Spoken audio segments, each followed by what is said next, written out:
Welcome back to the Whitepill. Yet another great episode here. Hope you've all had a terrific Monday.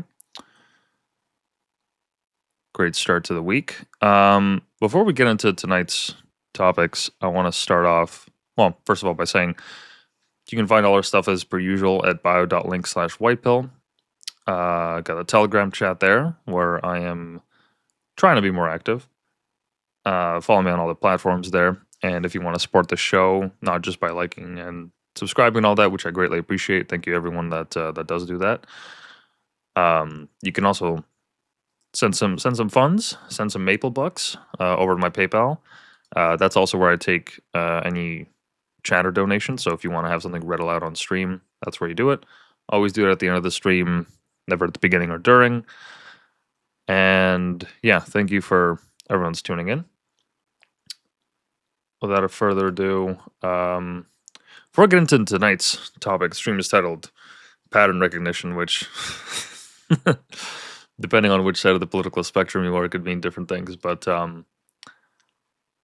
before we get into that topic, I just want to say, I saw the recent Zootopia movie.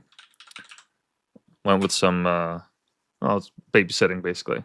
And man, the second movie just reminded me yet again why I don't want to sound like a fucking cringy boomer, but people keep saying, "Oh, new media is shit. Everything is slop. Everything is a remake. Everything's a sequel. All that." And that is true. That that is the kind of world we live in to an extent. But more importantly, I think it should be said that I don't know, just some of the morals and teachings, looking at the movies of the new compared to the old, it seems so different, completely different than what I grew up with. It doesn't, even like Zootopia 2 wasn't wholesome in a lot of ways, strangely. Like they introduced this the idea of therapy there between the two main characters. Well, spoilers for anyone that hasn't seen it. But they introduced the idea of therapy, like they're in group therapy and partner therapy.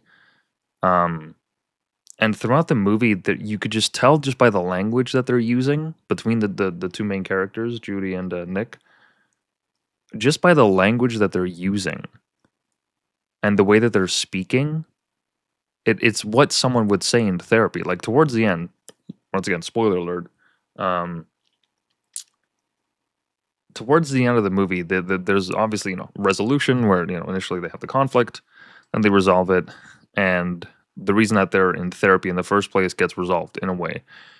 But they both essentially admit to each other what their coping mechanisms are and how they process relationships and how they deal with people. Like it's very visceral. I have a hard time like coming up with the lines at the top of my head, but they basically said something along the lines of, I had a such and such childhood, and therefore this is how I react to people, and yet. So instead of like having some kind of clever dialogue or showing it through something that actually happens in the movie, there's this like minute-long scene where there's just have like kind of like an exposition of this is who I am, and I hope you'll accept me regardless. Which is just very strange. Like I could tell that the kids in the theater, they didn't get it. There wasn't anything funny to get. It's just, it was the most soy-coated or slop-coated dialogue I've ever seen. Ever. Because it's just, instead of actually showing the development of the characters, they're just saying it. They're just like dropping all this knowledge about like how their mind works and all. It was just weird. It rubbed me the wrong way. I was like, this is not a movie for kids. We shouldn't be normalizing therapy to kids. What the fuck are kids? What do kids need to know about therapy for? For what? I don't understand. I mean, this is more of a movie for adults than anything, but the whole plot is made for kids, But some of the subtext and what they were saying was just very, very strange. I found it, I don't know, uncomfortable to watch at times. And I'm not reading too much in this. It's just fucking Zootopia, whatever. It's just a movie. But it's like, man, almost every other kids movie is like this. You know, whereas compared to like I watched Robots um recently, and my god, is that like just so much better. It was a 2005 movie. Great movie for anyone that hasn't seen it. Highly recommend you watch it. It actually like it's great. Pretty sure, let's see. I think it's yeah, Robin Williams. He plays the supportive character, kind of like Mater essentially, but a robot and way funnier. Like it is actually like a funny movie that you can watch as an adult and laugh. Um the plot is simple. You know, robot goes from the small town, or you know, main character main character goes from a small town, moves to the big city, realizes life isn't what he was told, has to adapt and change, and eventually, you know, helps have an impact on the city and where he lives. Right? It's a common trope, but they executed it perfectly. Because the idea between this and Zootopia is the same. You're seeing something anthropomorphic, whether it's a robot or an animal, go through human trials. And so the cartoonish nature of it comes through in, you know, whatever the choice is, whether it's toys or robots or, you know, animals. But it does speak to like a universal story. This is what, you know, growing up is like. You realize that the world is actually not what you've been told, and how you react to it that is what develops your character.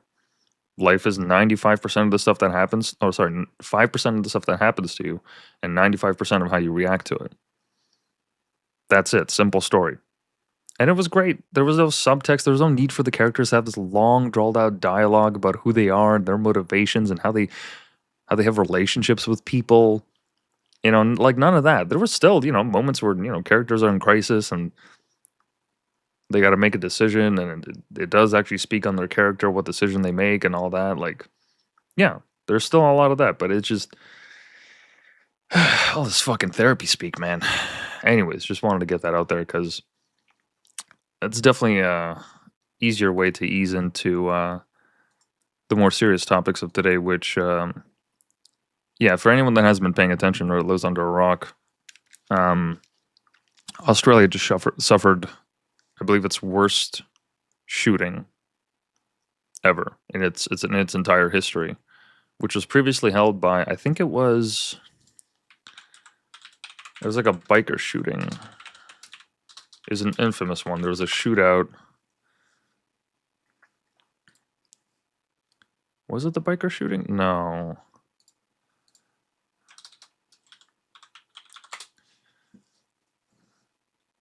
There has to be a Wikipedia page for this. There we go. List of mass shootings in Australia. So I believe it was in 19.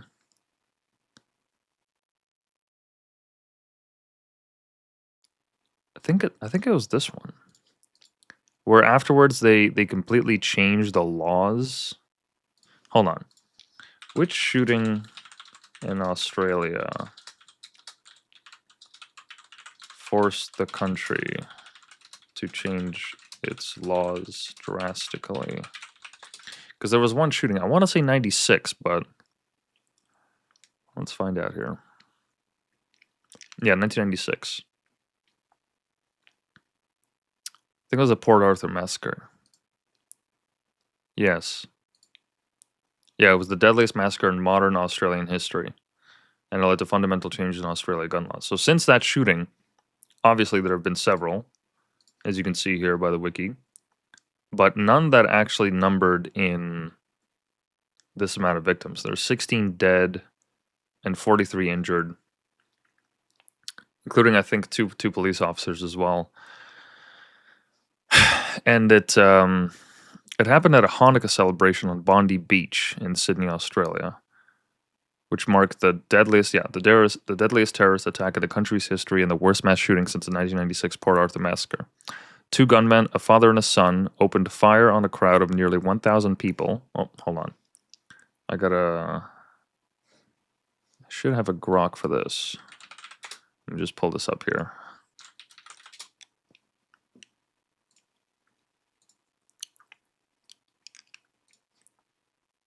Yes, here it is. All right.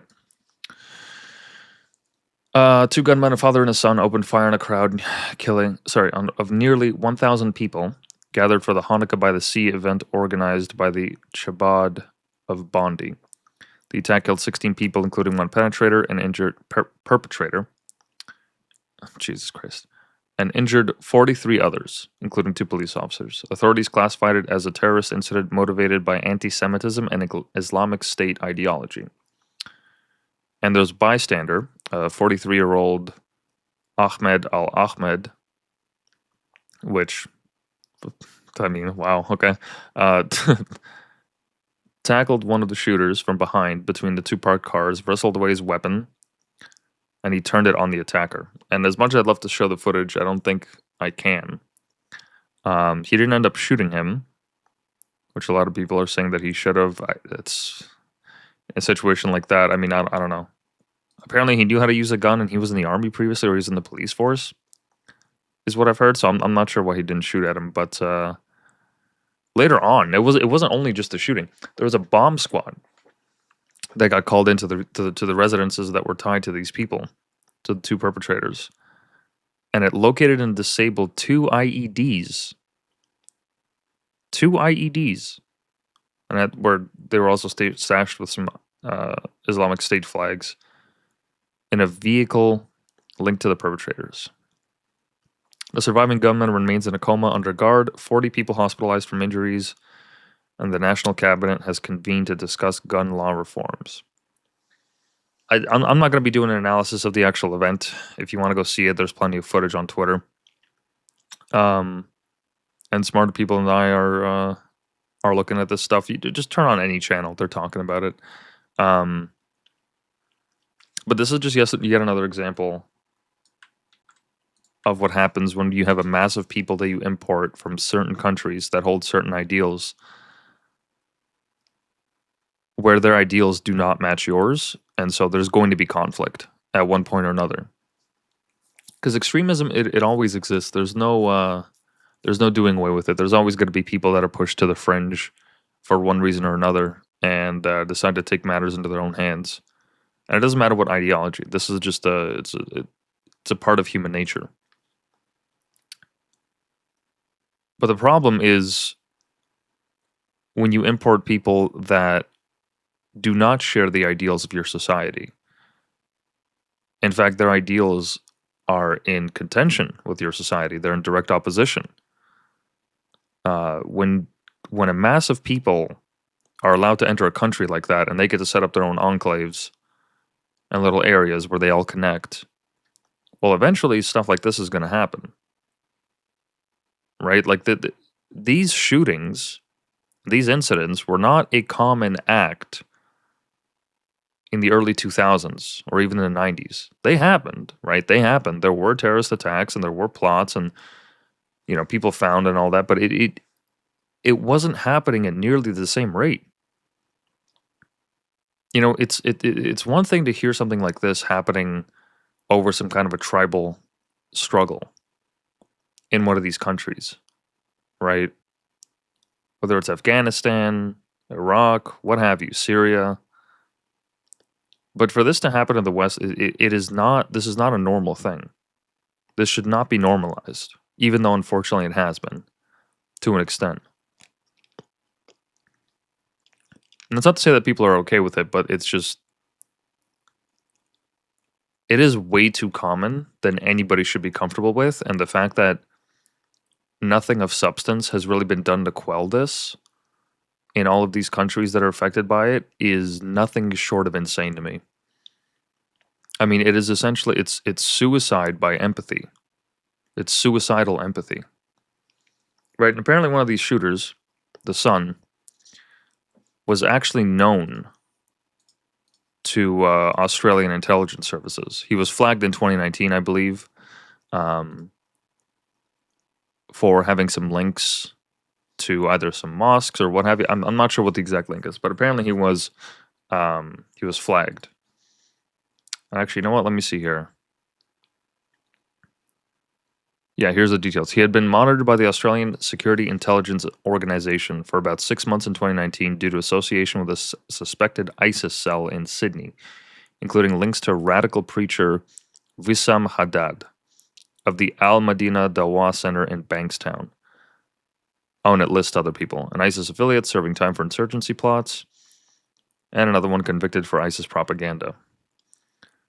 ASIO assessed him as no ongoing threat at the time. As a teenager, he proselytized for the Street Dawa movement. He remains in a medically induced coma in a hospital under police guard and faces potential terrorism and murder charges once recovered. I hope he recovers. I really hope that he recovers. And gets exactly what's coming to him. But as I was saying, this is exactly what happens when you import people that not only do not share your values, but outright reject them and will act accordingly. And there's a number of religions and groups of people that are like this, and they need to be identified and they need to be extricated from society. That is the only way of dealing with this. You know, nobody is actually going to go as far as to start censoring these religious texts and all that, because in the West that would set such a heinous precedent that it would not be to anyone's benefit. But at the least, getting these people out that like will actively like, okay, so what, they work a job and they might have family and they might, I don't know, contribute to the community in some way. But if this is the belief that they hold, if they uphold these kind of attacks and they celebrate them, if they enjoy seeing stuff like this, yes, they absolutely need to be extricated from society. They need to be deported. There's no other way around this. No amount of gun laws, like Australia has some of the strictest gun laws on the planet. Okay, especially after that shooting I mentioned in 96. They enacted some of the strictest laws, and yet this happens. Right? It still happens. Because good law-abiding gun owners are not going to commit an act like this. It's the extremists, and they will find a way. They always find a way. If it's not a gun, then it's a van in a Christmas market. If it's on a van in a Christmas market, then it's something else. And seeing that attack break on Twitter, it just, I don't know. You got to be careful watching too much of that stuff because it does definitely affect your psyche. If that is the kind of content that you consume on a regular basis. But it's just, yeah, it's once again unbelievable that the news just broke. We instantly had footage, could see all the angles. Man, we even saw I saw these two female cops that let me see if I can find it. Australia female cops. There's footage of them, and I mean, look, I wasn't at the site, so I can't say exactly what happened, but there was footage of them like running away from it. Not running away from it, just not doing anything. Like here's they're about to go forward, and she's holding onto the car for some reason, to the van. He's trying to pull her, but who knows what's happening behind her? You can't really see, but she's clearly hesitating and like he's having to push her into it. I don't know. Maybe she did legit just have a moment where she's like, I can't take this. I can't be here. I can't handle it. But I mean, there's also this. There's eyewitness accounts of people saying that cops were purposefully hiding behind their vehicles and not doing anything. I don't know. Until the full report comes out, it's almost impossible to say. And this infamous photo as well. And I don't even know what perspective of the photo this is or why it's so blurry. Like, and who is this person? Is this the actual perpetrator? You can't really tell. I don't know. But regardless, like, Jesus Christ, this is why men and women are meant for different things. This is exactly why. This is reason number one. If you ever see female body cam footage of female cops, to say that it's different than the men's is an understatement. And obviously, this is not even this isn't to shit on women, but it goes again to say that men and women are meant to do different things because of how they are built innately. and ignoring that, we do that at our peril. Because if you look at the map, like the police station is only down a block from there. Let me see if I can find. There's a map that somebody did. Yeah, here it is. I assume those are cops, right? I mean, hell, we can actually look this up and fact check it. Right, Bondi Beach. So this happened. Where did it happen?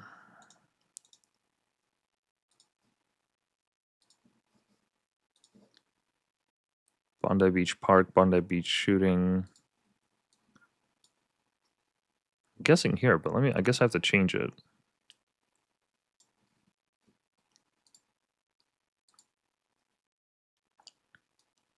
Where's the police station?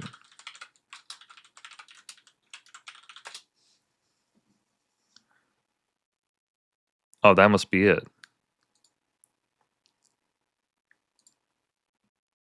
I mean, that's not a small police station either. That's an actual unit. It's not like they're renting out the fucking second or third floor to anyone. Oh, okay, so there's some stores a little bit. Okay, so it goes all the way up until here, I guess. But nonetheless, that's like that's not a it's not a traffic cop station. You got police officers there. You would expect so at least, right? I mean, they're that close. I don't know. I guess it took time before the call got out, but how would you not hear it? Gunshots are not exactly a familiar sound in in Australia. In any case, the role of the police is being questioned. Until I see a report, I can't really say anything. Though the press did grill them on it, and they basically said the same thing. Until there's a report, until we analyze the incident and know what exactly happened, maybe there's more body cam footage that they'll release. If it doesn't look good, then chances are they won't. But in any case, back to the actual topic at hand. The response from this shooting has been interesting to say the least from the administrations. Because here's what the Prime Minister had to say. We take ASIO's advice very seriously. We work closely with them. We receive regular updates as well. The Director General of ASIO has warned about a range of threats, be it anti-Semitism, the rise of right-wing extremist groups as well. And we continue to work closely with our security agencies. We take the rise of right-wing extremism. Yep. Yeah, no, that's definitely what did the shooting. It was right-wing extremism. That's what did it, man. Unbelievable. How the fuck does this guy get into office?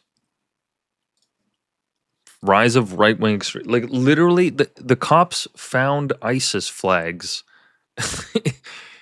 in the possession of the shooters. I mean, that's even what the preliminary reports say. Everyone knows this. It's a common fact. How does the Prime Minister not know this? So he does know it, but he's just stating something else. So he's objectively just choosing to lie and obfuscate his way out of this, which I don't understand. Like, why would you do that? You're only doing that at the detriment of your nation. If there has ever been a moment for a Prime Minister to get up in front of his nation after the killing of, minus the shooter, 15 of his own citizens, one of them was a 10-year-old girl, right? This horrific incident. If there was ever a time for anyone to get up in front of the world and say, we are not tolerating this anymore, we are not going to allow these kind of people to come into our country and to hold these views and to take it out on innocents. You want to do that, you can stay elsewhere and you're, wherever the fuck you're from. But here in Australia, this is not how we do things. This is absolutely not. We talk to our neighbors. right? We support one another. Wouldn't you think that that's the message that he'd come out with? Why doesn't he? Right? You realize the amount of popular support you would get? I mean, even if we're thinking in the most cynical terms, right, as we have to oftentimes with politics, even if we're thinking in the most cynical terms and he would just say that just to get votes, that would still serve a net benefit to all of Australia. You're talking about your own people. Do you or do you not care about them? You're representing them. You're supposed to protect them. That's the one job of the state. It's supposed to protect its people. That's why we all pay taxes. That's why we all work. That's why we all live here. Is it not? So that me, my family, my shit, my ownings, my property can be protected? Isn't that the whole point? Isn't that like one of a government's only main functions? One of the few that it's actually supposed to get right. It's protect its own people and protect their right to have property. It's ludicrous. I don't understand what kind of mental gymnastics you have to do in order to think that this is an acceptable thing to say, especially at this time. Right wingers? We have to worry about right wingers? Really? You see a white guy commit the shooting? No. A white Australian citizen? No. It came from somebody who was influenced by ISIS and his dad. More importantly, it was a family affair. Which is even crazier to think about. So what? So they're radicalizing their own?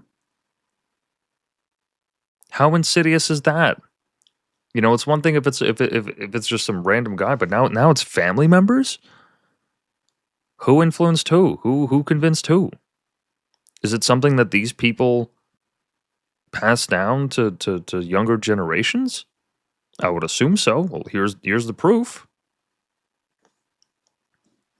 Ludicrous, absolutely ludicrous. I can't believe that he could just get up on the world stage and say that, and not be fired the next day. There should be riots over this. Your own people die in your own country to a foreign influence, and this is what you have to say? Unbelievable. Unbelievable. And see, we could go further into the shooting in Australia and all that, but this is not the grand plan for tonight. Okay, we're gonna do a little bit of a speed run here. Okay, and talk about the last 72 hours, which were fucking insane. Because not only did this shooting happen, there were multiple incidents. I think it was Friday night or Saturday. France announced that they are no longer going to be celebrating, or at least for this year, they're not going to be celebrating New Year's in person. They're not going to have the classic get together that they have, and open up the city and have fireworks near the Eiffel Tower. Like they're still going to be doing the fireworks, but they're telling people, yeah, watch it from home. Do not gather in public. What the fuck? What are we talking about? How can you even justify that? They're doing that for reasons of public safety. You think that's because the Parisians just love to shoot each other and stab each other? Yeah, they famously burn down cars when they're protesting. Maybe some crazy shit like that happens on New Year's, but they're worried about having an attack so badly that they're forcing people to stay indoors on New Year's? Maybe forcing isn't the right word. Maybe they're just, encouraging because they're going to try to keep the city shut down. I don't know if they're actually going to have cops and a curfew and all that, because that would be taking it to the next level.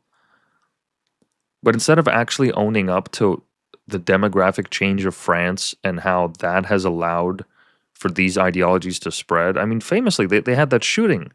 Remember back in, what was it? 2016, 2017? They had a shooting where there was a theater that was shot up, and these guys also went to the street. Let me see if I can find it. Famous, hold on. Paris shooting. If I just look that up, I'm sure it'll come up. Yeah, 2015, in November. Only 10 years ago. Only 10 years ago. There's a coordinated attack with 3 suicide bombers during an international soccer match. They fired on crowded cafes and restaurants. They detonated an explosive. And then a third group committed another mass shooting and took hostages at a concert where 1,500 people were. There was a standoff with police, and the attackers were either shot dead or detonated suicide vests when police raided the theater. The attackers killed 130 people and had 416 injured, almost 100 critically. Jesus fucking Christ, that's not normal. This has been going on for 10 plus years now. Insane. Insane. And even after that incident, they couldn't figure it out. They couldn't understand what the problem is and how to root it out. Because these attacks have been happening. They've been happening in Europe, all over the world, ever since. In every Western nation that celebrates the ideals of freedom, freedom of speech, freedom of association, freedom of commerce, or at least aspires to these ideals, right? All of these places, the West, right, as people say. And it's just been happening ever since. And for fucking what? Why? Why do we let this happen? Because we're allowing it to happen. That's the most insidious part. It's not that this stuff just keeps happening. The most insidious thing is that we're doing it to ourselves. When the solution is clear, don't let these people in. Have stricter borders. And yeah, is it a shame that we're not going to be able to let in people that may actually contribute to civilization that are from those countries? Yes, but is it worth taking a risk? Well, the percentage of them are going to commit acts, whether it's large-scale terrorism or they're going to start, committing crimes in your country. Either way, why tolerate it? Why? For what reason? Who does this benefit? What, the NGOs that are involved that are getting paid to have these people come over by the government? It's ludicrous. It's absolutely ludicrous. We're doing it to ourselves. But in a more modern example, there was a failed plot to attack another German Christmas market. What the fuck? How many, hold on. How many attacks have there been on Christmas markets in Germany since 2000?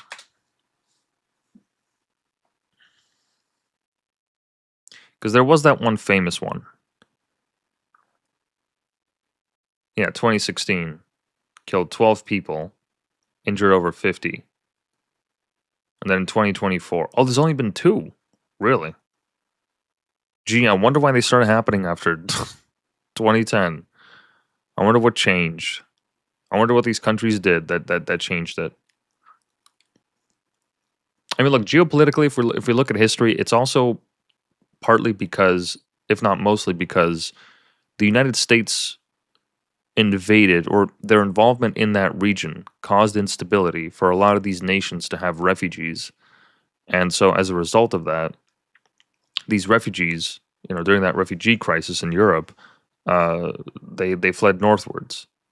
And some people among the refugees are these terrorists, or people that could become terrorists.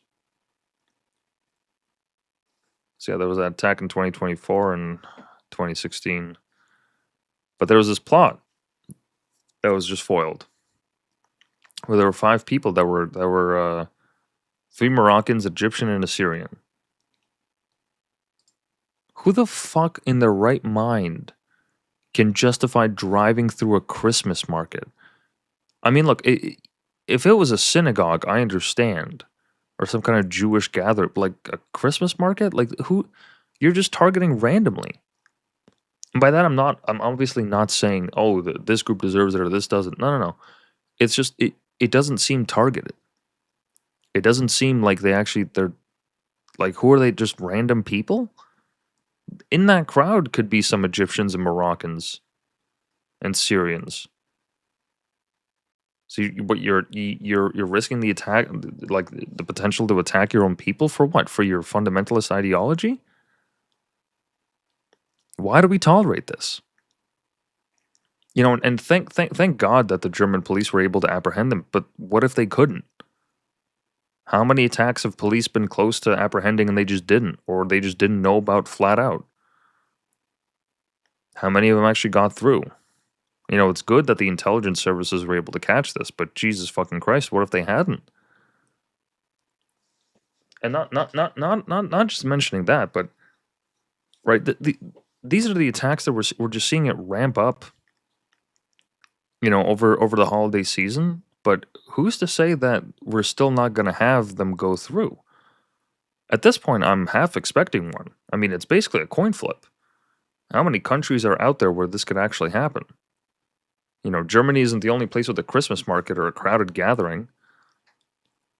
And I'll link this to Canada eventually. Trust me. There's a point to all this. Talking about all these stories. And yeah, here's the news story about France canceling their celebrations, which is just fucking crazy. Bending the knee to violent people. Literally submitting to them. Saying that we're going to adapt. Insane. It's crazy. Yeah, the massive midnight concert that drew a jubilant crowd of 1 million people last year, with the festivities having drawn throngs to the most beautiful avenue in the world for 6 decades, has been scrapped and replaced by a pre-recorded video to be viewed in the safety and comfort of French living rooms. Safety and comfort. Yeah. You know, we could be just as safe and just as comfortable if we just deported these people. If we just got rid of them. If we didn't tolerate this ideology of radical Islamism. If we actually just went hard for a little bit, for a couple of years, and started deporting people, we could actually make it so that it's safe for everyone to go around. You know, put a moratorium on immigration. Crack down on extremists even harder, but stop focusing on what the prime minister said, the far right. Yeah, no, it's not the far right doing this. It's not. And they know this. These people have entire intelligence apparatus, the strength of a nation state behind them. Or if they don't, then what the fuck are they doing with their job? But they have all this at their disposal. They know exactly who's at fault here. They just choose not to say it because it's uncomfortable, or they would lose voters, or it's not politically popular, like what have you. Right? But so that to them is worth losing all these people, losing all these comforts of life? This is the trade-off? This is what we elect you for? This is why we have political leaders? This is exactly why, so they can get up in front of the world stage and this is how they represent us? Fuck these people. Fuck them and the system that perpetuates this. That's a tough word. Fuck them and the system that perpetuates this. If these people going away, right, the politicians in these systems, if that's what it takes, a completely new undertaking, the collapse of the current order, then that's what it takes. And I'm not calling by revolution by any means. It's just that what I mean to say is that the current political order as it is, it doesn't serve the interests of the people. It doesn't serve us, the average working man, the average family, the average student, the average person that's just trying to get through life. I'm just trying to have a job, have a career, maybe own a house, maybe own some assets, go on vacation every once in a while. But in order to have that, we need to have public safety. This is insane. And I understand that these kind of days, right, the last couple of days that we've went through, all these announcements and everything that's happened at once, I understand that that's just a blip, you know. It just happened so that all the stars aligned and all of these things happened within 72 hours or so. Right? And it's, you can't get lost in the madness of it or think that this happens every single day. No, we have to be realistic. But every single one of these events is a reminder that we traded our safety for what? For these cucks to get up in front of the world stage and say, "Oh, sorry, we'd love to celebrate New Year's this year. We'd love to have a Christmas market. We'd love to do this. We'd love to do that." But we can't because a certain subset of the population has certain beliefs. And their belief structure, right, their entire worldview is an antagonism to what we are. Not just an antagonism, but fuck, students that go to university that see themselves as communists, right, are antagonistic to the system, but they're not jihadists, they're not fundamentalist extremists. This needs to be rooted out of society in a way that is aggressive and thorough. We can't have none of this, "Oh, but what if Islamophobia? What if this? What if that?" I don't care. I don't care. I want to be able to walk my streets and feel safe. And I don't want to have to worry about my family and my community in this way. I don't want to have to worry about attacks at a Christmas market in my city. I don't think many people would. I don't think anyone would. I feel like that's something that we can all agree on, right? That we want to have public safety, that we all want to feel comfortable going out with family, friends, your niece, your nephew, your children, what have you. Isn't that a basic tenet of a society? Isn't that what we're supposed to be building towards? But no, we tolerate this for what? So we can pat ourselves on the back and show off to everyone how many refugees we accept, how kind we are to the people in need. I'm sorry, but that goodwill only extends so far beyond my reach. I really only give a shit about my family, people that are close to me, my friends, my loved ones, my community at large, and my nation. Beyond that, anything happening across the world, I'm sorry, but that is not my priority. It's not my prerogative. And we'll get into that later, but on to the next one. These are so fucking depressing. None of this should be happening. In Amsterdam, there was an attack also. In the same day that attack happened in Sydney. It was during a Hanukkah concert. And you had like Palestinian protesters or whatever. And of course they are. They using these red fucking flares. Like they attacked some kind of a festival where people were gathering to take in Hanukkah. Really? That's the place you want to antagonize people the same day as a shooting? I don't understand how this is tolerated. I really don't. And then of course the FBI also found something happening in the US. I'm telling you, within the last 72 hours, this shit has just been popping off. So here it says, FBI arrests 4 alleged members of radical pro-Palestinian group accused of plotting New Year's Eve bombings in NYC. So New York. This is the tweet from FBI Director Kash Patel. Over the weekend, the FBI disrupted a credible imminent terrorist threat and arrested 4 individuals connected to the Los Angeles area. My mistake. It was not NYC. It was LA. I've had a bit of a long day. I apologize. The subject self-identified as members of a radical offshoot of the Turtle Island Liberation Front. Which is honestly kind of concerning because I'm pretty sure that's the Turtle Island is the name of the creation myth that the natives believe in.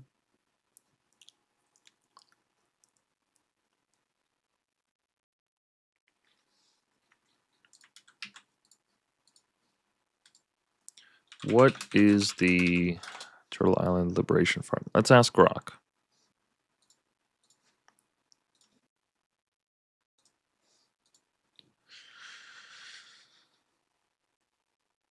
Okay. Come on, Grok.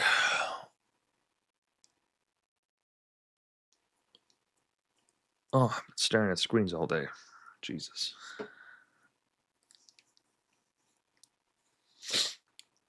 The name Turtle Island is a traditional term used by some indigenous people to refer to the continent, drawing from creation stories and symbolizing decolonized view of the land. Yeah, that's what it is. According to U.S. Department of Justice and FBI descriptions, the group is anti-capitalist, anti-government, pro-Palestine, and advocates for decolonization, tribal sovereignty, and reparations/land back for indigenous groups. Its social media reportedly called for liberation through decolonization, opposition to imperialism, and support for causes like Palestinian independence, Hawaiian sovereignty, and Puerto Rican independence. Posters and materials linked to the group included slogans like Death to America, Death to ICE, Long Live Turtle Island, and Palestine. Authorities describe it as a violent, homegrown extremist group motivated by these ideologies, with some sources noting it as a radical offshoot. Okay. In the days since, FBI New Orleans has arrested an additional fifth individual believed to be linked to this radical TIF subgroup. TILF subgroup, also allegedly planning a separate violent attack. I don't know what more can be said. I mean, we're on our fourth, fifth attack that I've covered in the last 72 hours. I've also mentioned like the parachuting in 2016 and toward 2015 rather than others, but man, when you plot this out on a graph, it's like every single year around some kind of anniversary, whether it's October 7th or something during Christmas, there's always something. Ever since like 2015, we just have to sit here and tolerate this. And once again, for what? You know, and hats off to the FBI, to the intelligence services for catching these people.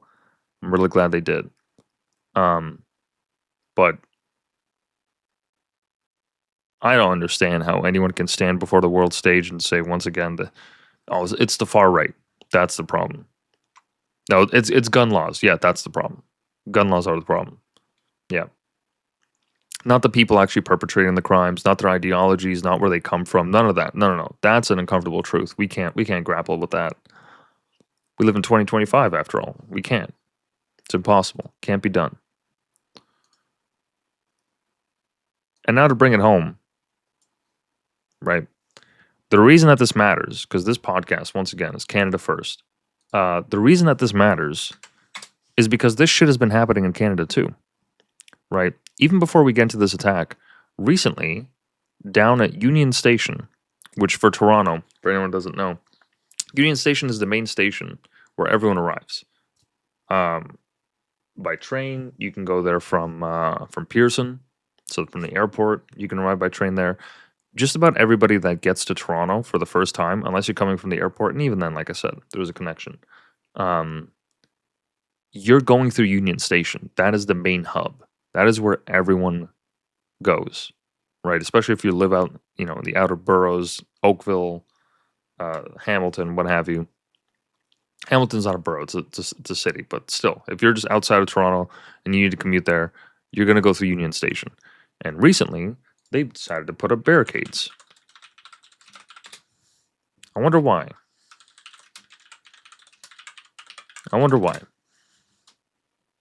Yeah, decided to put up these giant concrete blocks, which are meant to stop vehicles.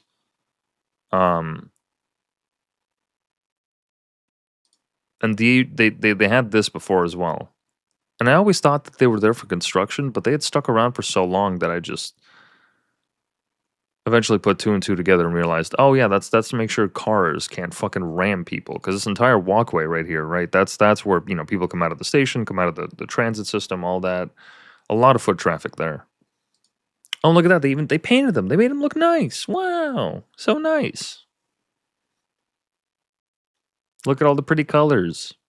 Just don't think about why we had to put them there, but They're literally anti-terrorism blocks. That's what they're there for. Which is, I mean, cool. That's our new reality. We live in such a low trust society that we can't even have fucking open walkways. We gotta have this taking up sidewalk space. We gotta have this to protect the people. Fucking nuts. Absolutely nuts. And this is the first thing that people see when they come out of Toronto. Great. What a great impression of a modern city in 2025. Fucking insane, man. Because the other crime is that this place is so beautiful. It is one of the most like just astonishing parts of the city. I mean, look. Let me see if I can find maybe like a walkthrough or something. Toronto Union Station. In like 2010, can we do that?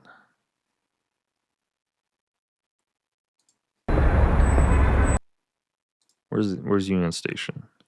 That's Yonge and Dundas. That is actually 2010. Wow. Look at this. This is near Union Station. Got these big skyscrapers. Classic Toronto. All this beautiful glass. Oh, that golden glass. The way it glimmers in the sunlight. In the summer especially. Oh my god. When you're biking through there, it's amazing. You can see the CN Tower at some angles. I don't know if it's going to actually show the architecture, though, because I really want to show that off. No, this is just City Hall. No. I need to see footage from it being in 2010. Oh, here it is. Oh, I guess this camera isn't good. You know what? Let me play the original video. This is not back before all the fucking barriers and shit, but look at how beautiful this is, man. Look at these giant ceilings. Huge ceilings. Right? This is what you're supposed to think of when you get to a city. Look at those columns. Look at all that etching. All that marble, all that stone. Beautiful. And outside, my God, look at this. You come out, you're greeted by that giant hotel. Now they got all this sponsored shit in front of it. Ugh. But look at that beauty. Oh, my goodness. Look at that. Look at that. That's when you come out of the city. CN Tower directly to your left. That's beautiful. Now I got all these fucking blocks here. Because we let certain people here with certain ideologies. And we have to tolerate this now. Look at its construction. My God, what an undertaking. What an absolute show of force by Canada. How beautiful that is. And they have these statues outside of it too. Look. I'm glazing a little bit, but this is it is just incredible to look at. Stood the test of time. Right? It's still here. Still standing. And it will for another 100 years if we let it. Apologies, excuse me.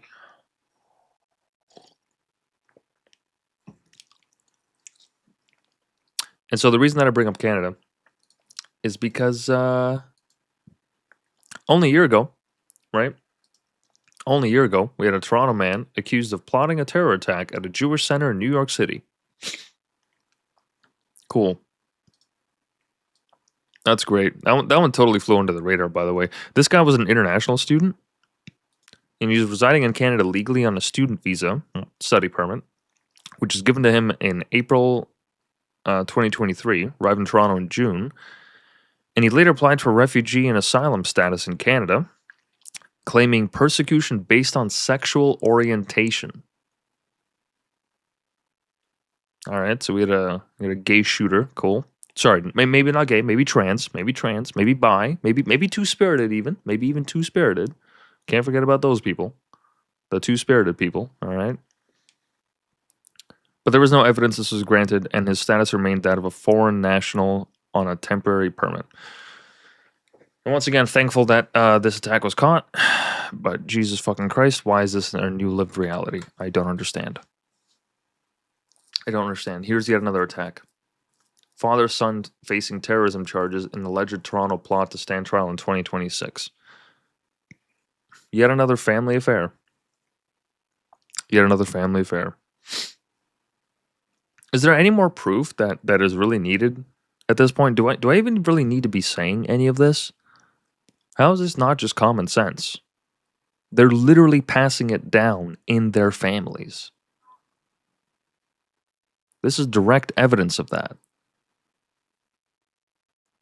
And for anyone that has this lukewarm fucking low IQ take, oh, not all people, not all. Yeah, no shit, it's not all of them. Everybody understands that. Not all Christians are KKK Christians. Not all Christians are Nazis.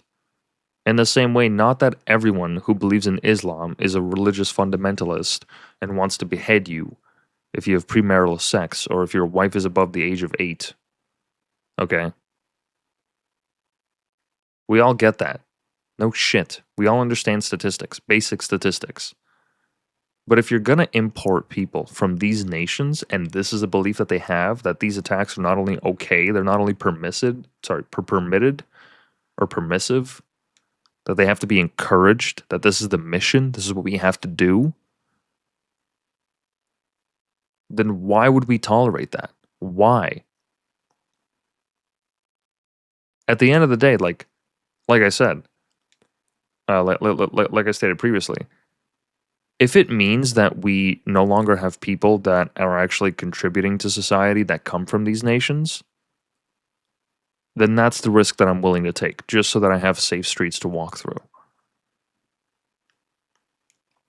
Right? And even like I mentioned even before that, part of the reason why this happens is because of America's imperialism, right? All the wars that it's been fighting in the last 20 years in all these different countries, and how it's been backing Israel throughout all this, and Israel's been backing it, right? All these things. And that's not even an anti-Semitic trope. There's literally a list. There's a list that an American general read aloud, and because we have receipts on this show, all right? Let me pull this up. Which American general read aloud the list of wars that needed to happen following 9/11? There's literally, he does this in an interview. He comes out and he says this. This is a fact.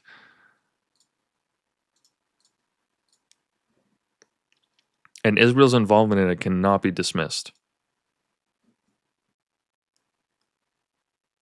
General Wesley Clark. Let's see if we can't find that clip. Let's see if we can't play that clip.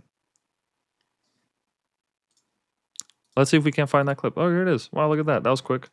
About 10 days after 9/11, I went through the Pentagon and I saw Secretary Rumsfeld and Deputy Secretary Wolfowitz. I went downstairs just to say hello to some of the people on the Joint Staff who used to work for me. And one of the generals called me in. He said, "Sir, you got to come in. You got to come in and talk to me a second." I said, "Well, you're too busy." He said, "No." He says, "We've made the decision. We're going to war with Iraq." This was on or about the 20th of September. I said, "We're going to war with Iraq. Why?" He said, "I don't know." He said, "I guess they don't know what else to do." So I said, "Well, did they find some information connecting Saddam to Al-Qaeda?" He said, No. He says, "There's nothing new that way. They just made the decision to go to war with Iraq." He said, "I guess it's like we don't know what to do about terrorists, but we've got a good military and we can take down governments." And he said, "I guess if the only tool you have is a hammer, every problem has to look like a nail." So I came back to see him a few weeks later, and by that time we were bombing in Afghanistan. I said, "Are we still going to war with Iraq?" And he said, "Oh, it's worse than that." He said, he reached over on his desk, he picked up a piece of paper, and he said, I just got this down from upstairs," meaning the Secretary of Defense's office today, and he said, "This is a memo that describes how we're going to take out 7 countries in 5 years, starting with Iraq and then Syria, Lebanon, Libya, Somalia, Sudan, and finishing off Iran." I said, "Is it classified?" He said, "Yes, sir." I I said, well, don't show it to me. They laughed at him. Right after 9/11. I mean, that in and of itself is fucking suspicious to say the least. Because General Wesley Clark isn't some nobody. He's not some kook.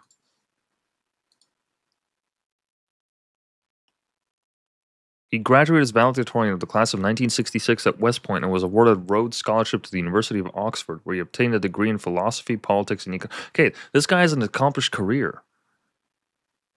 He was in the Cold War, the Vietnam War, the Yugoslav wars. This guy was the real deal. And though I don't know much about him, I'm inclined to take him at his word when he says all of these countries need to go: Syria, Lebanon, Libya, Somalia, Sudan, and Iran. And guess what? Every single one of these countries has now fallen to chaos because of civil war, except Iran. Iran is the last one.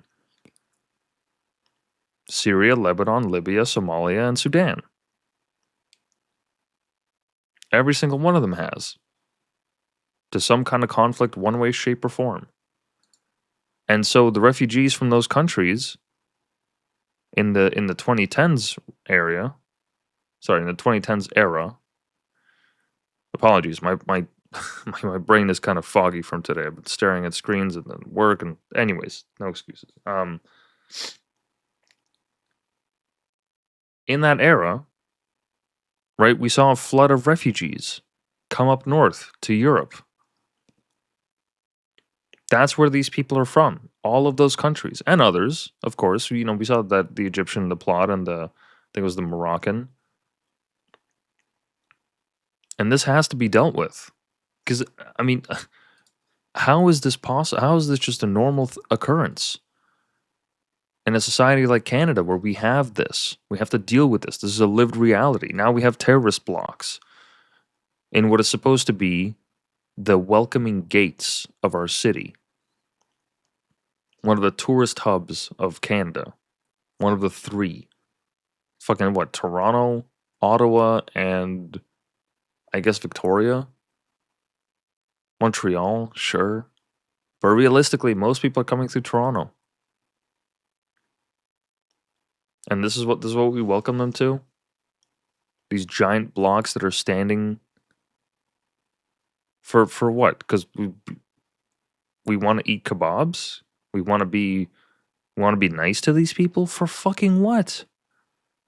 We're risking the safety of our citizens so that we can appease the liberal ideology of being nice to your neighbor no matter what. I don't like what argument could even be made here?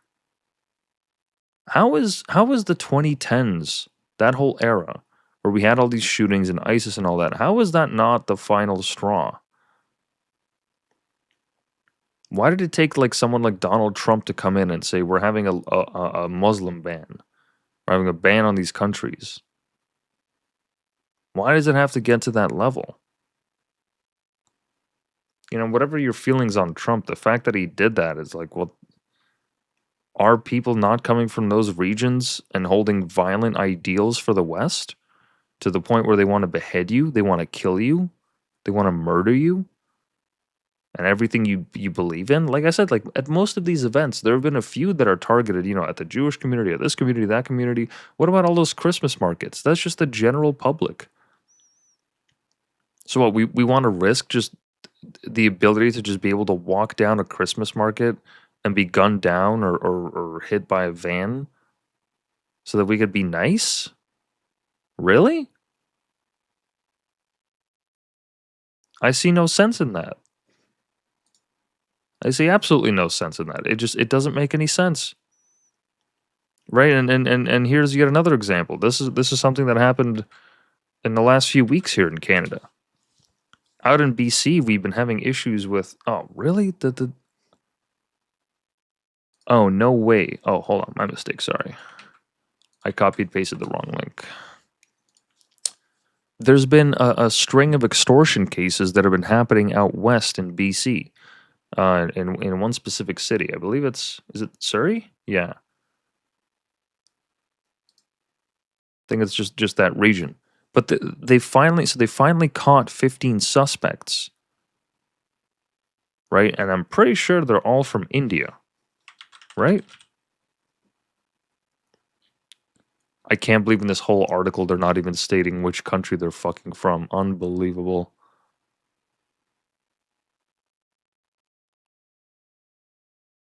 It is India though, right? It has to be. Hold on. Which country are the extortionists from?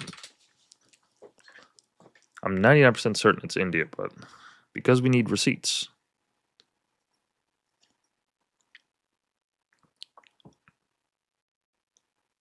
Okay. The recent story of extortionists claiming refugee status. What country are they from?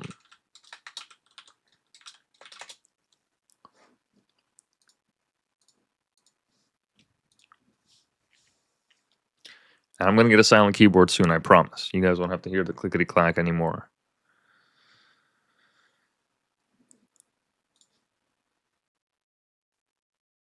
Why is it taking so long? Come on, Glock. Come on, Grok.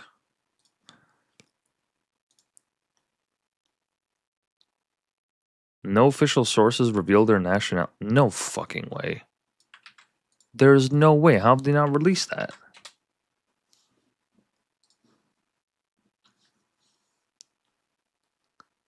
Suspected to be from India. Unbelievable. Did not respond when asked if all citizens were from India, but the wider extortion wave has been tied to investigators to the Lawrence Bishoni gang based in India. Okay, so there's a lot of extortionism that, or is that the right word, extortionism? There's a lot of extortion happening in that region. A lot of it is centered around one gang that has ties to India. So these guys have not yet confirmed if they're from India yet or not. But regardless, they're all claiming fucking refugee status. They're saying that they're being persecuted by their country. And so as a result of that, their case has to be put on hold. They can't have a police case goes through because now the border security agency or whomever has to take a look at their refugee status and see if it's legit. Because apparently that might affect the court ruling and what happens to the trial. What the actual fuck? How are we letting this happen? We have a wave of extortion in Canada, and it's not even like the classic, Italian mob or the Russian mob or the triads or any of these classic gangs that we all, organized crime that we're all familiar with. No, it's not Vinny down the block. It's fucking Gurdeep from India who came here recently. Why is this even a problem that we are dealing with? How do we let it get this far? What an absolute fucking embarrassment that we let our country get to this point. It is nothing short of a crime against the people. The fact that good, hardworking people have to deal with these individuals coming into their businesses and telling them that if they don't pay them for protection, or if they just don't pay them for anything, that they're going to shoot it up, they're going to burn the business. I mean, there's a wave of extortion happening, and this is by far just the funniest video or funniest photo. There was a recent gathering that they had where they were a meeting that they had where people of the community could come together and they could actually talk about this. And let me see if I can actually find the photo because it was hilarious. Just just by seeing the photo of the meeting.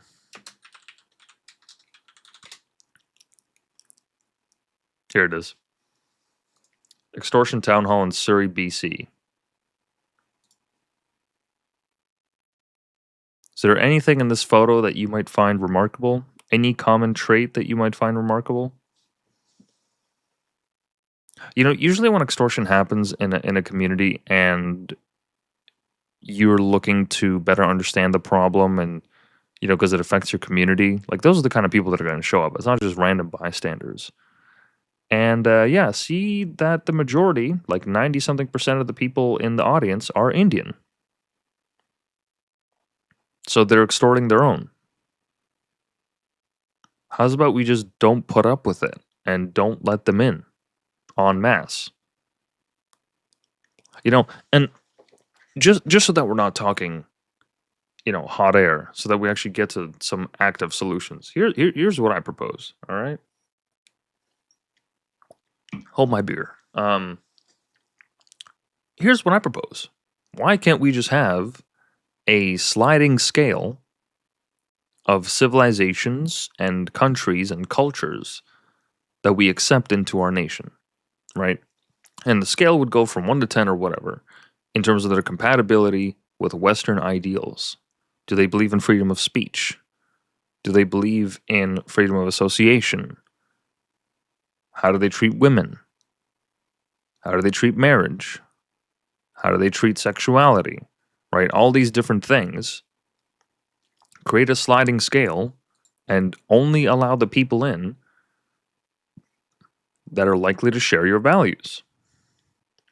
How's about that? How's about that for a radical solution? And I really don't think that's all that radical. I really don't. Because at the end of the day, the state of the world as we live in it right now, this valorization of multiculturalism for what? For good boy points? For votes? The result of that is what we see right now. The attack in Bondi, right, in Australia. All these German Christmas markets. I mean, I don't know if you're aware of this, but look, German Christmas market barricade. Look at these fucking barricades that they have to put up now because of the cops. The cops have to wear MP5s or P90s or whatever the hell they use. Look at these barriers. This did not used to be a normal thing. You didn't need all this stuff before. When we live in high trust societies, you don't need these kind of things. Not only is it ugly, but it's a permanent reminder for anyone that's walking through there. That must be dystopian as hell because you're just walking through these things and thinking, wow, I live in a kind of society where because an attack like this could happen at any moment, we have to safeguard ourselves from it. We have to actively change the environment so that people survive. That's insane. That is actual insanity. I mean, look at this.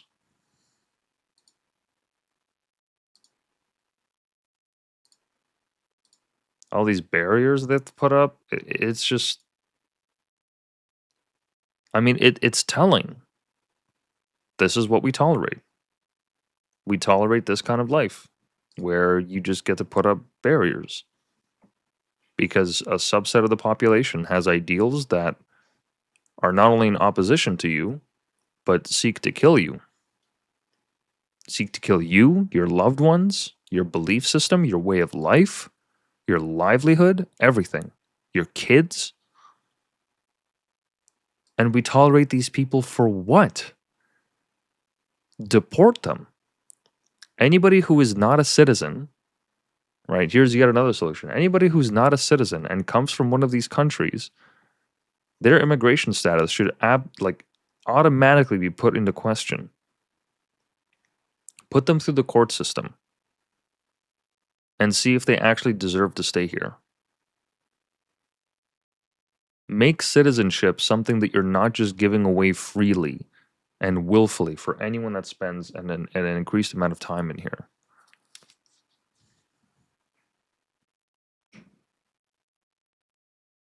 Like that is the absolute minimum that needs to happen. I don't know how much else can be said. Because if we don't do that, right? If we don't change something, these attacks are just going to escalate. I mean, for fuck's sake, Canada yet again loosened its restrictions on what it takes to become a citizen. They literally just did this the other day. I'm pretty sure actually it was today. Yeah, they passed a new law, and I don't understand who the fuck voted for that. I don't understand this. Every single politician that votes for this needs to lose their job. They need to be fired. They cannot be voted in again. There has to, you know what? I'm gonna see if I can work on some kind of a vote tracker or something to keep track of this stuff so that we can actually see what these people vote for. Because whoever voted for this, they are automatically voting for stuff like this to happen. Even more than it already is. Because the more of these people that have these ideals that are counter to the West, that are counter to Western liberalism, democracy, right? Anybody that's coming in that has views that counter that not, like I said, not only oppose it, but actively want to destroy it, if you increase their acceptance rate, just statistically, you're increasing the chances of this happening again. And it doesn't even have to be a major attack. It doesn't even have to be like extortion. It could just be their behavior in the streets. Just how they behave towards one another or people like us that don't hold their values. That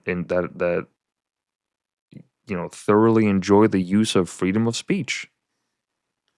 If I want to walk into a town square and burn a Bible, right, just to make a point, nobody in this day and age is going to look at you twice. Nobody gives a shit. Nobody's going to care. Some people might get upset, they might say something, they might take a video of you, but realistically, nothing is going to happen to you. Now, try doing that with the Quran. Try doing that with the Quran and see what happens. And in fact, there have been incidents of that.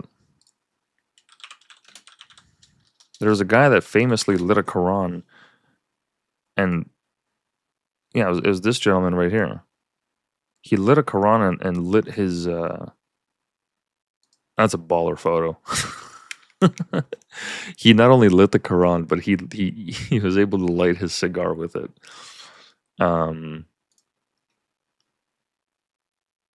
Amazing.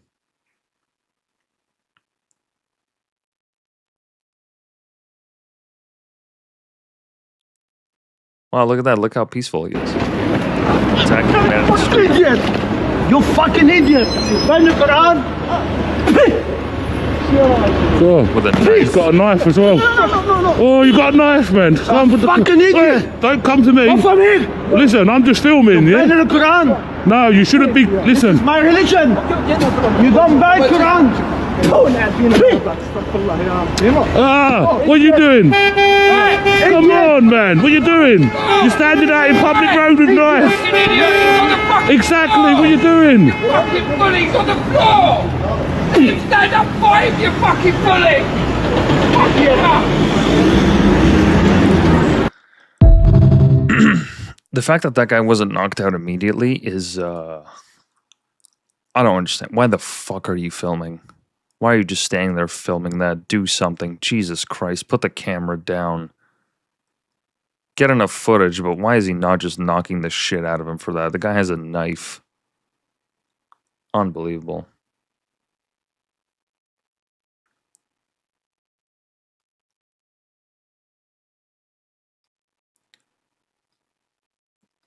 But where's that famous video? There it is. Salman Momika. Let me see if I can find that video of him doing. Oh, here it is.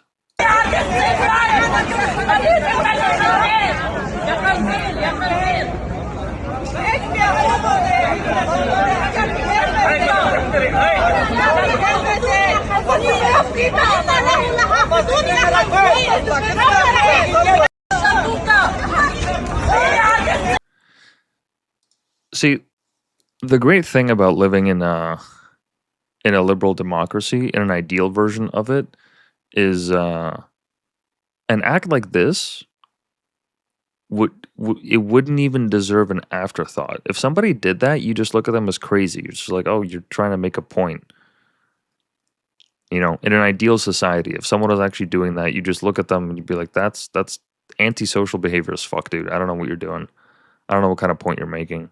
But because it's a Quran and these people have this kind of reaction to it, you know, there's a political statement to be made here. But ideally, I want to live in a world where somebody could do that and nobody gives a shit.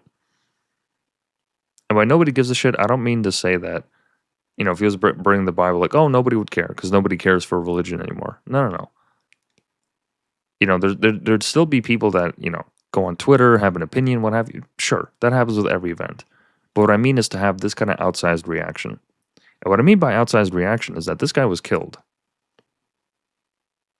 He was killed. The same man that you saw in the video there, he was killed after that cigar photo, that infamous one. He was tracked down and killed for burning a book. Wow. Their ideals are not compatible with the West. They are not. They are not. Because any normal person, any well-adjusted person, like I said, in an ideal world, is going to take a look at that and be like, oh, okay, dude, that's fucking fine. I guess you're like some art student trying to be edgy. You got a performance piece. Like that's the ideal world that I want to live in. When stuff like that happens, you're just like, okay, dude. All right. Sure, I guess that's your protest statement. Your parents were religious and you reject them for it. Like, okay. Just seems like you got a lot of angst build up. You know? That's ideally the kind of reaction that I would want to have. It's the kind of world that I want to live in. And the only way to live in that world is to get these people the fuck out of here. To deport them and to not allow them in. Because when they're allowed in, right, when they're allowed to sequester themselves to their communities, they go to their own mosques, they have their own ceremonies, they have their own holidays, they start asking for influence, they start having political influence.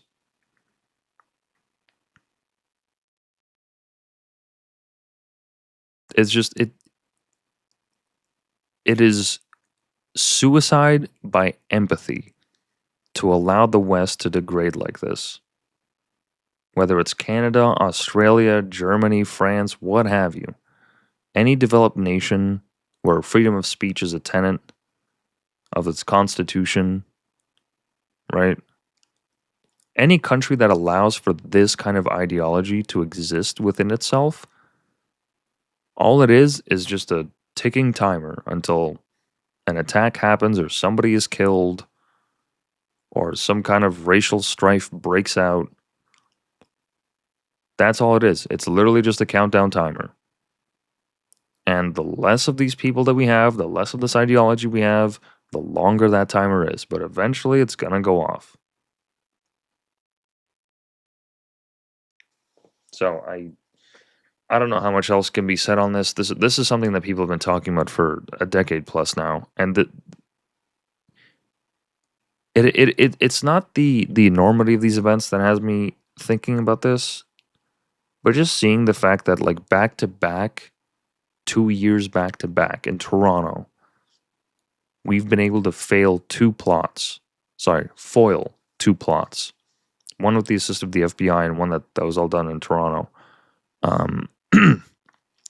These are the plots that we just caught. These are the ones that we know about.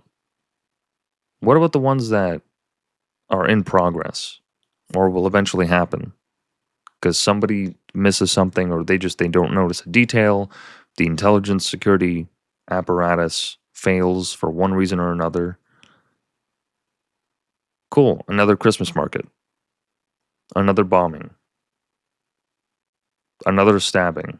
Another what have you. I mean, Jesus Christ, like I said, it doesn't even have to be like a major event. There was a stabbing on an Ottawa bus. And I'm going to play the video. But there was an incident where a man was straight up, I'm pretty sure it was an Ottawa bus. Knife attack. Anyways, let's see about CBC.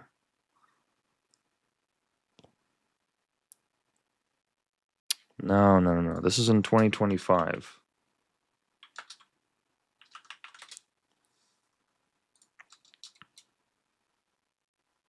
Hold on.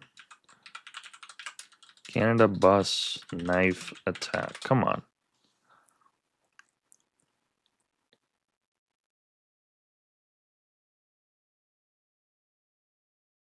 Was it in Vancouver? Really?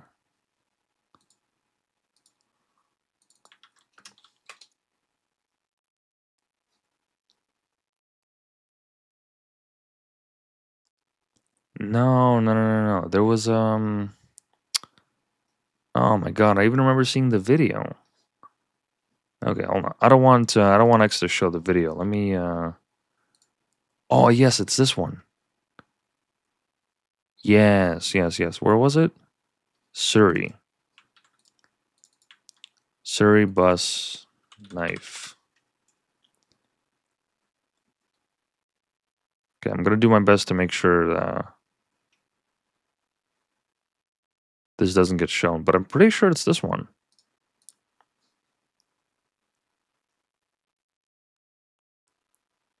Yeah, he assaulted a man with a knife on a bus stop near Fraser Highway and 156th Street before boarding a bus and slashing another passenger in the throat on April 1st, 2023. Both men miraculously survived.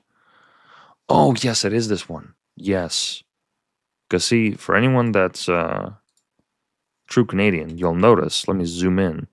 That's a Tim Hortons cup. That's a Tim Hortons cup. Also, let's get that blood off. I don't think that's YouTube or anywhere appropriate. The guy held onto his Tim Hortons cup for the entirety of the attack. So basically, it was they were standing at the exit, the back of the bus. The one guy that got stabbed, he's just facing the front. The other gentleman is just standing with his hands in his pockets, and all of a sudden he takes out a knife and just tries to get him in the throat, just random, unprovoked. Then he gets off the bus. Right, the guy that committed the stabbing, this gentleman right here, he calls the cops, praises ISIS, and says he did it for the caliphate. And he snitched on himself. I'm sorry, didn't just snitch on himself. He loudly proclaimed it, proudly proclaimed it. And so we're going to tolerate this. We're going to allow these people safe harbor into our country, so that one out of every how many commits these atrocities? For what? What is the possible benefit of having individuals like this in society? And like I mentioned earlier, if it means that people that are from that country, that are good, hardworking people, of which I know many, I've worked with people from all backgrounds, right? Especially in Toronto. It's multiculturalism is the way of life here. There's no escaping it. Right? And I know hardworking people that come from these countries and others that are known to have violent reputations. They're decent people. They just want to be with their friends, their family. They want to work. They want to buy a car. They want to have a house. They share our ideals. That's great. But I'm not willing to risk my safety or my family's safety or my friend's safety or my nation's safety just so that what I could know them so they have a chance. No, I'm sorry, but that's not how this works. That is not how immigration should work. It should serve the people and it should only benefit the nation. That is the only way that this could work. Because look, we all have a social contract that we agree on. We all have laws and ideals that we agree on. That's why society is so great. We drive on the right side of the road. We follow the speed limit. We don't kill our neighbor. We don't stone our wives if they have premarital sex. We have certain ideals that are worth defending. Life, liberty, and the pursuit of happiness for America. Right?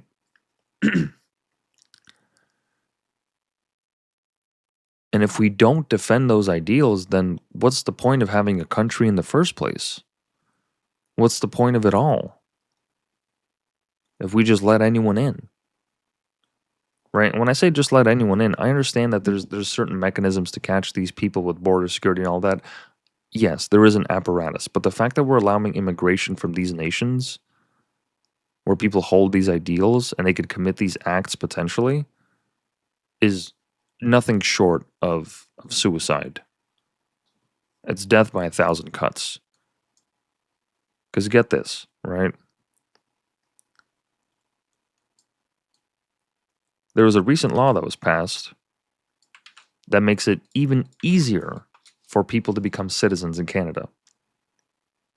Now it's possible so that through what's known as Bill C-3, it states that those born before December 15th, 2025, who would not have been citizens if not for the first generation limit or other outdated rules, will be Canadian and can now apply for proof of citizenship. So the new law, essentially, it allows Canadian parents born or adopted outside of the country to pass on citizenship to their child or adopted outside of Canada. Sorry, to their child born or those adopted outside of Canada. And they can do so if they can prove at the time of application that they've spent 3 years in Canada prior to the child's birth or adoption. So if you live in Canada for 3 years, you can pass on your citizenship to your child, even if they're not from this nation. Why the fuck are we doing this? Why? Why are we making people that haven't even lived here long enough be allowed to have citizenship? I had to become a citizen. I had to do the test. Well, actually, no, I didn't do the test. But I think it's after a certain age. My mom had to do her test. My brother had to do the test. Everyone had to do the test. You have to spend enough time in Canada. You have to be a contributing citizen. You have to work. You have to prove that you deserve to stay here. That's how it should be. There has to be a price of entry. If there's no barrier to entry and you just happen to have kids and you spend 3 years in Canada and you're a citizen, oh great, now I can just pass that on to them. Even if they didn't work for it, even if they didn't do anything to deserve it, even if they haven't even lived in the country, I could just pass it on to them. Great. Yeah, more of that, please. If it's one thing in Canada, we don't have enough citizens. Yeah, that's the one natural resource we're running out of. Fucking ludicrous. No, and I will be working on a tool that will be able to track shit like this so that you can know exactly which politician voted for what, because this is unacceptable. Every single one of those people needs to be voted out. They need to lose their races. Their opponents, they need to be able to call them on this shit. We need to be going to town halls and telling these people, we're not going to vote for you if you put the ideals and interests of foreigners above those that are Canadian citizens. No. No more. No more. Because, luckily we've been able to catch these potential terrorist attacks. What happens if we don't? What happens if we don't? What happens, even ignoring the terrorist attacks, what happens when the fundamental ideas of the nation no longer become mainstream, no longer become popular, because we've imported too many people that hold different ideals than us? And maybe they want to focus on the development of their nation overseas. There have been multiple members of parliament, or at least in Toronto, members of government, that have ran on the platform of I will address your concerns about Palestine. I will address your concerns about Ukraine. I will address. Who cares? I don't give a shit what is happening overseas. Not nearly as much as I care as what's happening here in Canada. Okay, I care far more about that than anything overseas. And I'm Russian. Okay, so these days it's fucking everywhere. All right. I understand the inclination to feel a certain type of way about your quote unquote home country, right? Where you were born, maybe where you got a lot of your culture from. But if you're here all the way or you're out. That's the way it needs to be. And anybody who is professing otherwise, Anybody who's pushing for that policy needs to be voted out. They need to be voted against. And if the conservatives aren't going far enough, then we got to support a different party. If that means that we have to vote for liberals just so that they learn their fucking lesson, so be it. So fucking be it. Because that certainly beats whatever the fuck we're getting right now. This is beyond ridiculous. Why would you want to inflate the value, or rather deflate the value of Canadian citizenship? Who does it benefit? Why? So that we can have a higher tax base? So that we can have more citizens who can vote? More votes to get from people? For fucking what? What are we trading? What are we losing? I mean, Canada has barely has a semblance of a united culture as it is, and we just keep doing irreparable damage to it. I mean, I just found out today, right? I just found out today that that citizens don't necessarily have to be present for the citizenship ceremony anymore. You can do them online now. What the fuck is that all about? Excuse me? Are you serious? The barrier to entry to citizenship is so low that you could do it in your fucking pajamas at home? Why the fuck is this allowed? You know, and in this article it says, you know, by the CBC that it cuts down on wait times. It really cuts down on wait times. It's really efficient. What the fuck? What do you mean efficient? When you're pledging citizenship, right? What is the Canadian citizenship oath? I mean, it's some pretty heavy language. Okay, let me just read it aloud. Okay.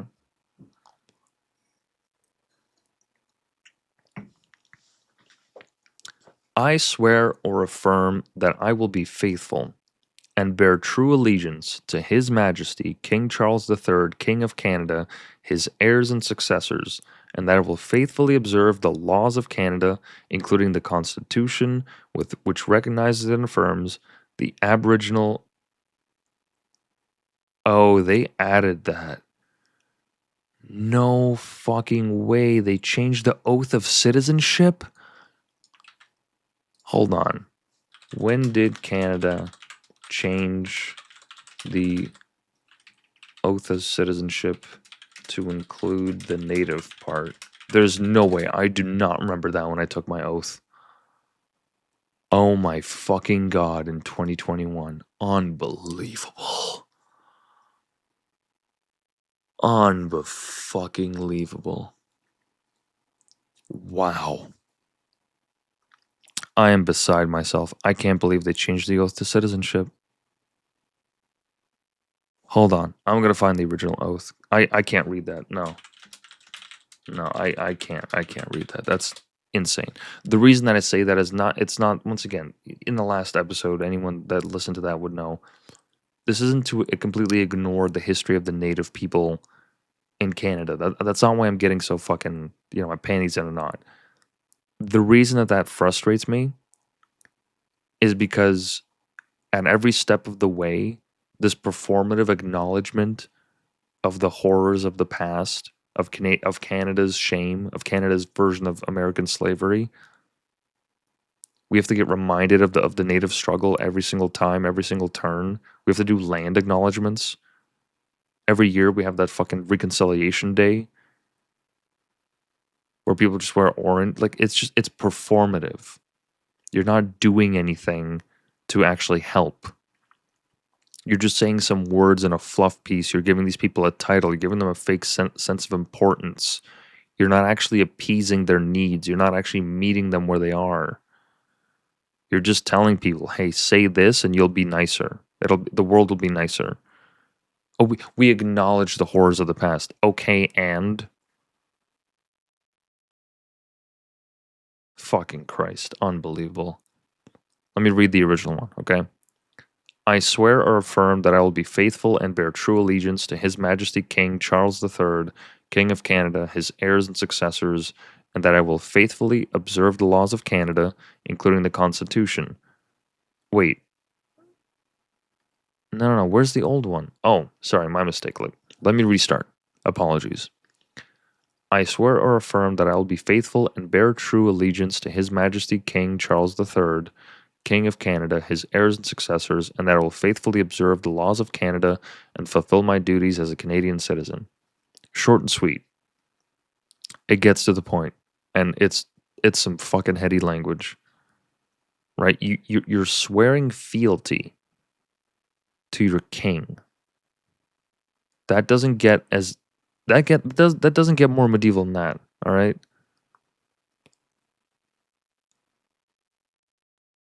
Sorry, that native thing threw me for a loop. I did not realize they actually changed the oath. Insane. That they would add that. Fucking Christ. Wow. This is exactly why they're taking land in BC. Because the natives saw this and they realized, okay, we got another leg to stand on. Now let's push our advantage. Let's call them on their bluff. They want to keep acknowledging that land? Shit, we'll acknowledge that land too. But anyways, getting back to this.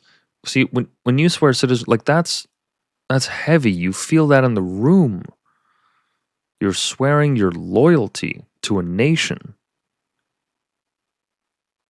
Those aren't just some words. We don't just say words like that in our day-to-day lives.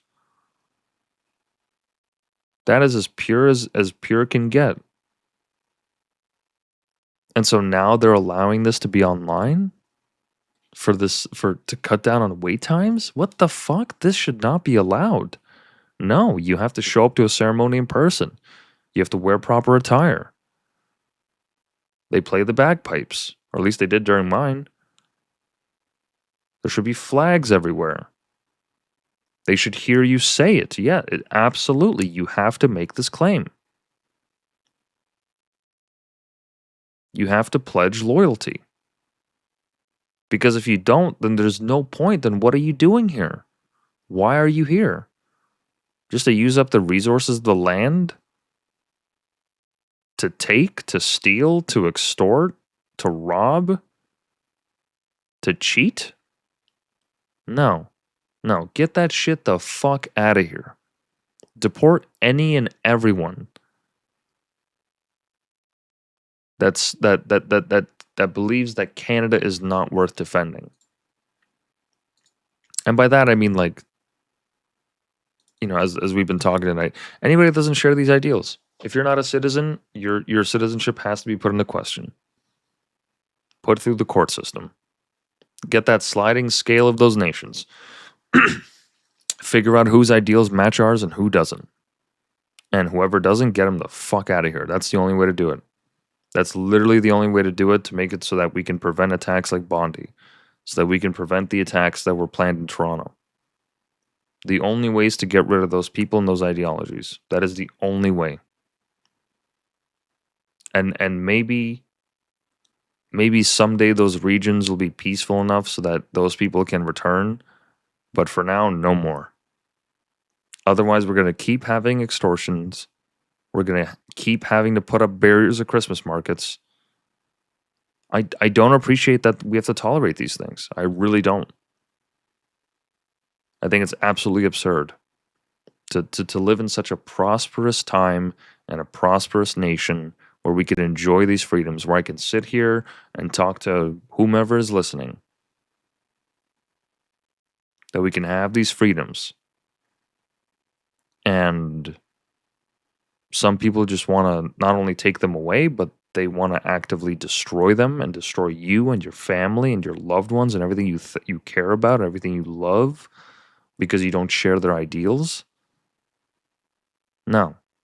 We have to kill it in its crib. We have to strangle it in its crib. We have to make sure that those ideas are not allowed to fester in our country. We can't. We absolutely cannot. And anyone that is permissive of this is an enemy of the country. Anybody that is supporting this kind of activity is an enemy of the country. or at least they harbor ideals that will eventually hurt you. And so, you know, if enemy of the nation is not a word that you want to use, whatever word that is really the only word that comes to mind. Because if you're not looking out for the safety of your citizens, if you're not looking for the well-being of your nation in every way possible, if a government is not acting in those terms, if they are not actively pursuing these measures, then they do not deserve to be a government. These people do not deserve to sit in the halls of power and to dictate to us that we have to import millions of people from nations who don't hold our ideals. For what? So that they can have more votes? So that they can pretend that they're nice? That they're welcoming? No. No. Polish proverb. This is a perfect Polish proverb. Not my monkeys, not my circus. I don't care. I genuinely do not care what is happening in other countries. I really do not. Not nearly as much as what I care about what happens in mine. And that's not to say I don't have sympathy for people that are in Gaza or people that are in Ukraine. Of course I do. Any rational person does. War is an absolutely destructive thing. I don't think whoever revels in that kind of thing and is happy and excited that it's happening, there's something off about that way kind of thinking. But the majority of people have sympathy for those people. And most Canadians do too. That's why we, as a nation, have stepped in so many times to take these people in. But it's coming to a cost to our own people. I mean, just last year they spent like how much? How much money has the Canadian government spent on housing refugees and asylum seekers, according to latest figures? I'm pretty sure it's like $1.5 billion that they charge the taxpayers to put these people up in hotels. Meanwhile, we have homeless veterans starving on the street. We have students and single mothers and just people going hungry all over because they can't afford to fucking buy apples.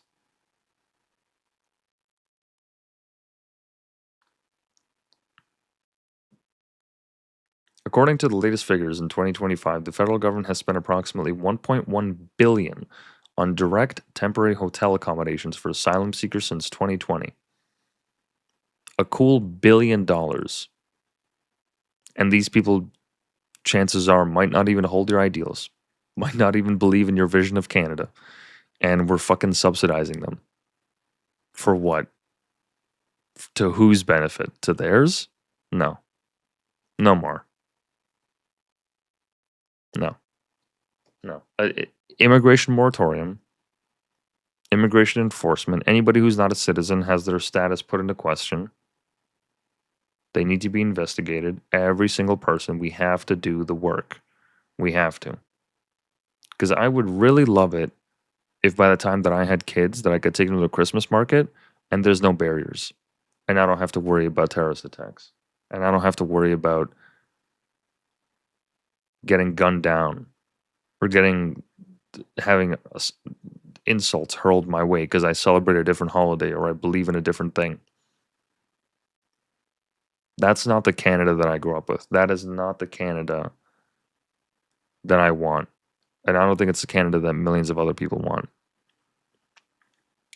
And so with that, we'll end off the stream because it is getting to 3 a.m. But yeah, just in short, it is absolutely, it's nothing short of tragic that these things happened in Australia, that they keep happening in Germany, in France, in the Netherlands, and now Canada, back to back 2 years in a row. We've had terrorist attacks foiled. It's nothing but tragic because it's always innocent people. You know, it's not the conflict zones. It's not that there's a war breaking out. It's not that some soldiers died. It's just family. It's somebody's family. It's somebody's kid, somebody's dad, somebody's mom taken away because what they don't believe in your God. They hate what your nation has done. They hate what your nation stands for some ideological disagreements. None of those people deserve that. You know, it's one thing if you're a soldier in a war zone, but to go after innocents like that so feverishly, there's no defending that. To slaughter innocent people like that, I can't even begin to imagine what kind of a mentality it takes to justify that. And I think many people are in the same boat. They don't see any sense in it. They can't understand it. They can't make sense of it.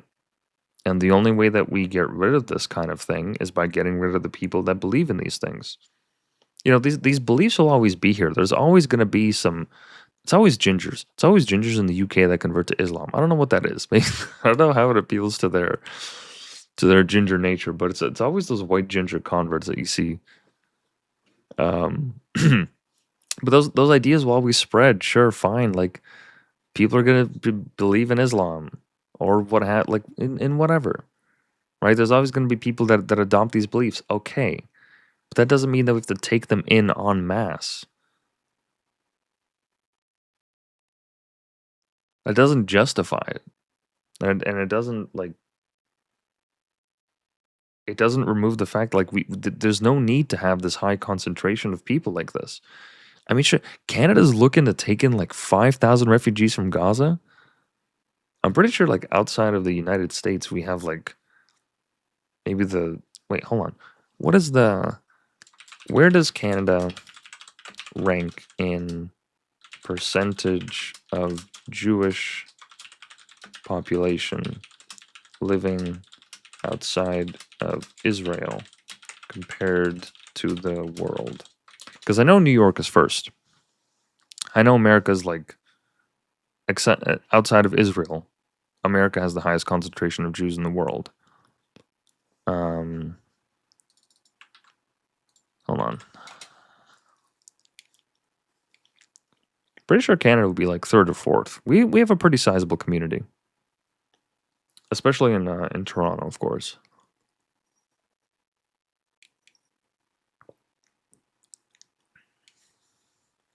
Come on, really, Grok? Third. We're ranked third. United States, France, and in Canada. And so they want to import 5,000 people or so from Gaza here? Yeah, that's great. Let's just put them beside the neighbors of the country who completely obliterated theirs. Yeah, let's do that. What the fuck? I mean, we're literally just, like I said, it's when this ideology is allowed to persist, when these hateful ideologies, whether it's Islam or otherwise, right? When they're allowed to spread. And yes, I understand that this is a topic of contention, whether Islam is a hateful or whatever ideology. Yeah, there's plenty of peaceful people that follow the tenets of Islam. But that doesn't take away from the fact that fundamentally within it, some of its core principles are completely anti-Western, anti-freedom, and seek for a global jihad. It's literally in the text. You can see it.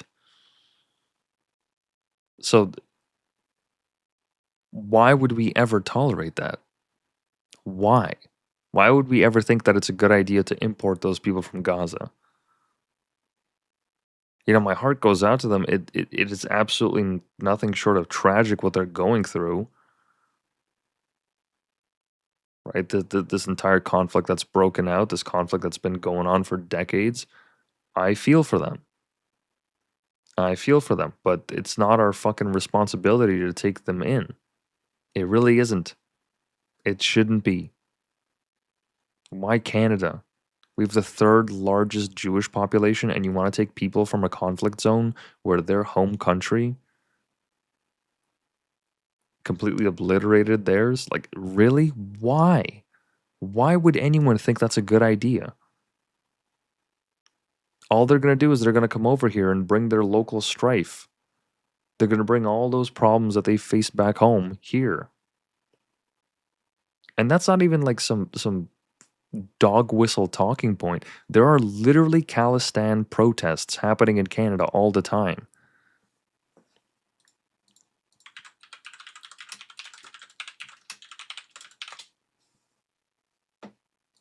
Wow, look at that. Wow, a rally outside of the Indian consulate in Toronto.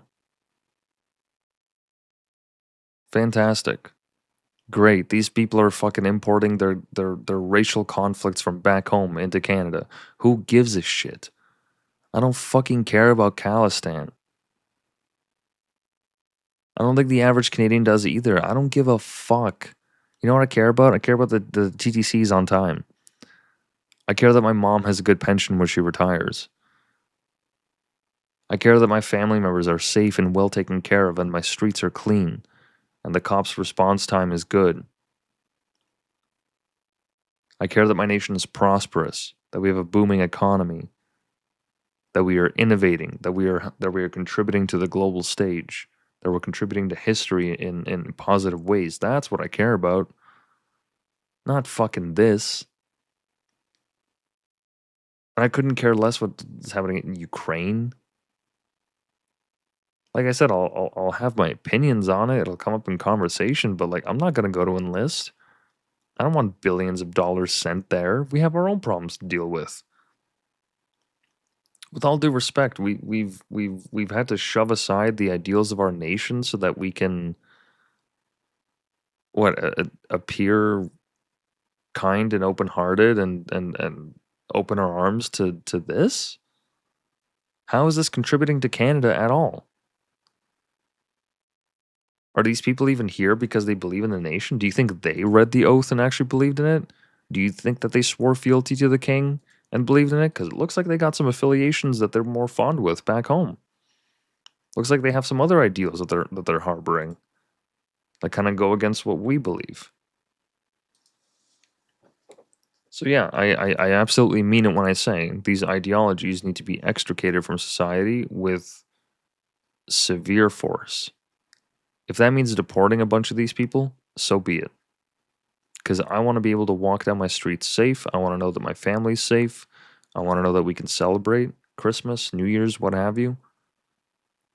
I want it so that Jewish people can go light their menorah and not have to worry about persecution or going to a festival and worrying about protesters. Yeah, I think everybody deserves a sense of peace and well-being.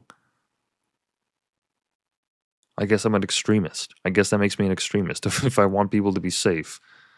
If I don't want people to come to my city and have the first impression as they walk out of the station be fucking concrete barriers. Anti-terrorist barriers. I guess I'm an extremist if I want that. I guess so. In any case, this is where we'll end off the stream. I appreciate everyone tuning in. We are live Monday to Friday. Not going live on the weekends unless I do a gaming stream, which will be rare. But yeah, if you want to support the stream, like, comment, subscribe, share, what have you, tune in. I appreciate every single one of you that does that. If you want to go further, you're more than welcome to donate to the PayPal, which is where I'll take donations and I will read them at the end of every stream. Which, let me check right now. I don't believe we've had anything yet. Nope. But yeah, if you want to donate and have your donation read, that is the best way to do it. So, without further ado, I thank each and every one of you for tuning in. Stay safe. Stay safe, because if all of these stories are anything to go off of, if you happen to live in a country where these groups and ideologies exist and are allowed to exist, then I guess this is just a part of your daily calculus that you have to make when you're making decisions. So take that for what it is. Yeah, hope you all have a great night. I will see you guys tomorrow. The stream is going to be a little bit earlier, probably closer to like 10 p.m. or something like that. But yeah, stay tuned with the Telegram and Twitter. I'll have all the updates there. And yeah, we'll see you guys later. Thank you for tuning into the Whitepill.